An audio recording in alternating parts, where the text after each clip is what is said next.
في الملعب لصالح المنتخب السعودي. بينية في الجهة اليمنى، هذه محاولة لكن على طول تغطية حاضرة في اللقطة الماضية. تعود من جديد، هذه فرصة، جول جول جول.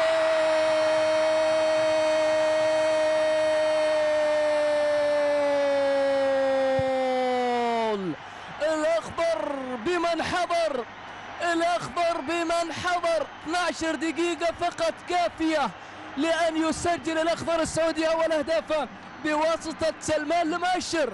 سلمان يؤشر على أن الهدف الأول في خليج 23 يسجل الآن. شوف الكرة الماضية الهفوة القاتلة من جانب الدفاع الأزرق. سلمان المؤشر يضع أول أهداف في المباراة لمصلحة الأخضر السعودي. أول أهداف خليجي 23 يسجل الآن لمصلحة الأخضر السعودي.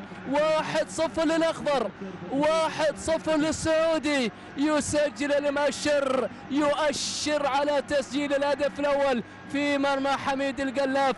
الآن المباراة تبدأ بعد 12 دقيقة. شوف الكرة الماضية لم تكن الرقابة حاضرة، ولكن المؤشر كان حاضرا. يضع الكرة في المرمى كأول أهداف خليجي 23.